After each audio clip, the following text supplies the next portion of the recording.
Manusia cenderung bersembunyi di dalam kegelapan dan berlari tanpa tujuan yang berarti, serta berpura-pura tidak menyadari cahaya di sekelilingnya.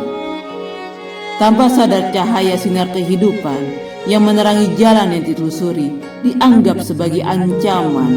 Saat itu hilang, barulah sadar betul nikmatnya sinar matahari di bumi yang tidak kita cintai ini.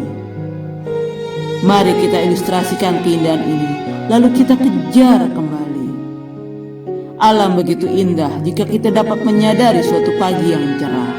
Kecerahan pagi itu senikmat berada di puncak bukit. Sinar matahari yang begitu cerah menjadi udara segar dan hangat akan sejuknya hawa udara yang jernih di atas bukit. Matahari dengan sinarnya yang agak kemerahan bercampur kuning keemasan, begitu lembut tidak terik seperti sinar di tengah hari yang begitu keras menyayat hati. Cahaya kemasan lembut itu memandikan seluruh permukaan bukit, merata dan tidak pilih kasih. Cahaya yang indah itu menggugah bumi dari kegelapan malam. Tanah yang dijemur menjadi hangat dan aromanya yang sedap menghalau kabut pagi yang bersantai ria. Bunga mekar pun berseri, masih basah oleh embun. Semua menerima cahaya matahari dengan penuh kebahagiaan. Embun yang tadinya dingin meliputi kelopak-kelopak bunga kini terasa menyegarkan dan indah bergelantungan di kelopak daun, berkilauan dan tersenyum. Daun-daun juga bangkit menghijau, segar dan menyambut cahaya matahari pagi sebagai sesuatu yang baru, yang sama sekali terlepas dan tiada kaitannya dengan malam tadi, dengan siang kemarin. Rumput-rumput hijau juga berseri-seri, pucuk-pucuk rumput kekuningan bersemi, dan seperti anak-anak yang tiada mengenal susah, bergembira menyambut dan memasuki hidup. Sungguh penyatuan diri dengan alam semesta, Maha Pencipta yang luar biasa. Burung-burung bersukaria, kegembiraan spontan dan tidak dibuat-buat, lincah berloncatan dari dahan ke dahan, saling tegur dengan salam manis kepada teman-temannya, siap bersama-sama menghadapi hari baru yang cerah. Sukarlah menggambarkan keindahan pagi dari adanya matahari yang menyinari, hanya dapat dinikmati dengan penghayatan, dengan rasa, bukan untuk digambarkan atau diceritakan bak dongeng hayalan semata. Keindahan dan kebahagiaan yang dapat dinikmati semua makhluk di dunia ini harus dinikmati semua indera. Namun sayang seribu sayang, jarang yang dapat menikmati keindahan karena pikiran terlalu sibuk dengan segala tanggung jawab atas ikatan sistem menjalani hidup dalam mencari uang, menuntut ilmu, bekerja, dan sebagainya. Cobalah sekali-sekali seimbang, makin sering makin baik kita melepaskan diri dari semua itu, agar batin kita kosong dari segala ikatan konflik dan masalah kehidupan. Biarkan diri seperti selai rumput yang menikmati embun dan cahaya keemasan. Pagi itu terasa amat sunyi, sunyi yang mengamankan hati, penuh keriangan dan kebahagiaan yang bukan timbul karena senang akan sesuatu. Namun sejak matahari belum nampak, orang-orang sudah sibuk dengan pekerjaan masing-masing. Keseharian pekerjaan yang diulang-ulang hingga tiada arti lagi. Menyapu, mengepel, mencuci, menjemur, memikul air, membersihkan meja-meja, menggendong anak ke kantor, sekolah, pasar, sibuk di dapur, dan lain-lain. Semua dilakukan seperti otomatis bagaikan robot, tanpa ada gairah lagi. Tahu-tahu usia telah menjadi tua oleh pekerjaan yang telah menjadi gerakan kebiasaan tanpa isi ini. Dapatkah kita menikmati segala hal yang kita lakukan, termasuk bekerja di kantor, belajar, pergi ke sekolah, dan sebagainya? Hanya diri sendiri yang mampu menjawabnya. Mari kita mengguncang diri bagaikan seekor anjing yang mengeringkan tubuhnya.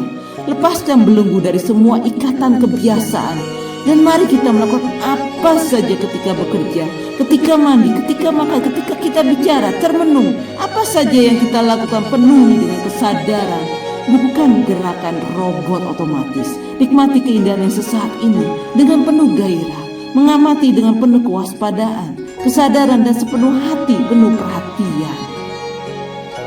Mari kita buka mata dan lihat. Kita amati setiap gerak dan batin kita sendiri, dan hentikan mengamati orang lain.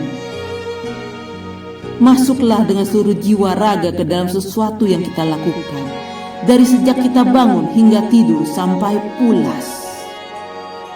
Dan pengamatan itu masih hidup selagi kita tidur.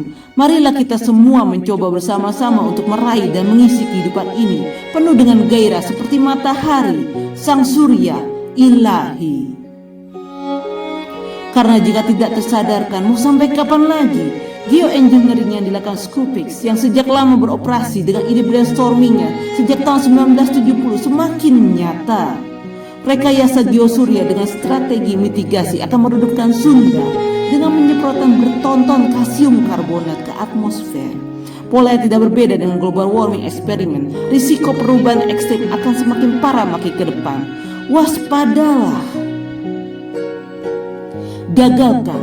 Jika tidak, dunia akan menjadi gelap gulita. Sadarkan mereka para elit bahwa itu bukan solusi. Itu merusak alam. Dan saat dunia menjadi gelap, barulah menyadari apa arti hidup yang singkat ini. Pada hakikat sesungguhnya, penyesalan selalu saja datang terlambat. Masih ada kesempatan. Waktu semakin singkat, jadi jangan sia-siakan.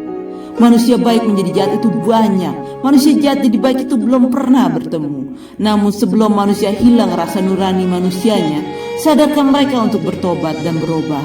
Mari memanusiakan manusia kembali ke jalan yang benar. Dunia penuh dengan bencana karena lalai menjaga keseimbangan alam. Ibarat polusi kendaraan karbon dioksida lebih dominan dibanding oksigen. Lihatlah, waktu pertama kali corona melanda dunia, kita semua di lockdown. Udara bersih, langit biru, alam yang begitu damai. Masihkah kita tidak sadar? Letaknya bukan pada memusnahkan umat manusia yang ada, tapi letakkan manusia di tempat yang benar bermanfaat. The man in the right place. Karena semua manusia itu berguna. Layaknya ajaran Lao Tzu yang mengatakan semua benda tidak ada yang tidak berguna di dunia ini. Lakukan penghijauan secara besar-besaran. Semua bangsa dan negara di dunia ini bersama-sama. Ciptakan agricultural. Perbanyak para petani dan peternak. Petani sayur, buah, padi dan sebagainya. Ayam diambil telurnya. Sapi diambil susunya.